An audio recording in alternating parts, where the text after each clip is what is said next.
Les sujets du jour de la revue fiduciaire. Premier sujet de notre JT. Réduction d'impôts mécénat. Un masseur-kinésithérapeute effectue des prestations de soins gratuites au profit de clubs sportifs.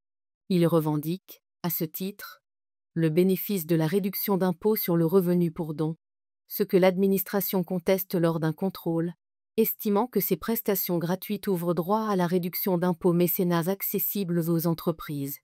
Le litige est porté devant les tribunaux qui confirment l'analyse du vérificateur.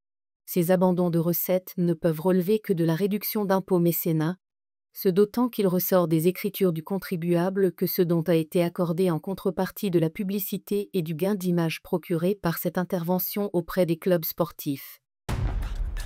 Deuxième sujet de notre JT.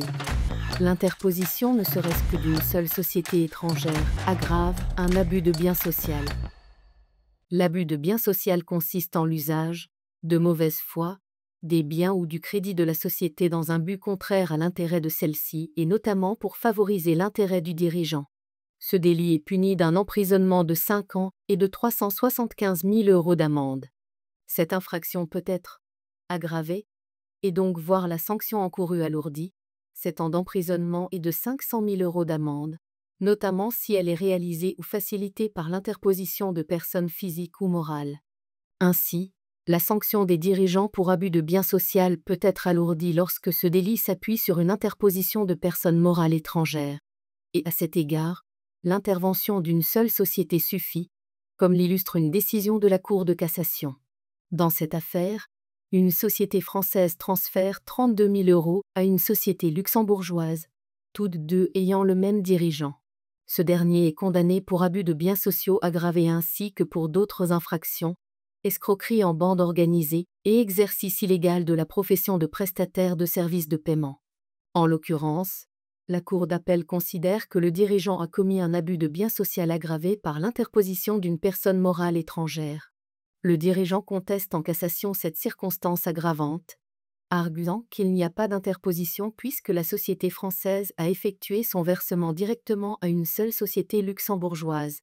La Cour de cassation n'est pas de son avis et confirme la décision d'appel. La circonstance aggravante est caractérisée dès lors qu'il y a eu interposition entre la société victime et le dirigeant prévenu. En d'autres termes, il n'est pas nécessaire que plusieurs personnes morales soient interposées.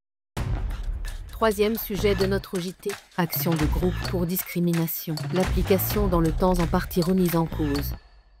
L'action de groupe en matière de discrimination dans les relations de travail a été créée par la loi de modernisation de la justice du XXIe siècle du 18 novembre 2016. Elle permet à une organisation syndicale représentative au niveau national, en cas de discrimination concernant plusieurs personnes au travail, d'agir en justice contre l'employeur afin de faire cesser le manquement et, le cas échéant, d'obtenir la réparation des préjudices subis. Mais pour limiter ces effets à l'égard des entreprises, la loi a prévu que seules sont recevables les actions de groupe dont le fait générateur de responsabilité ou le manquement reproché est postérieur à sa date d'entrée en vigueur, soit le 20 novembre 2016.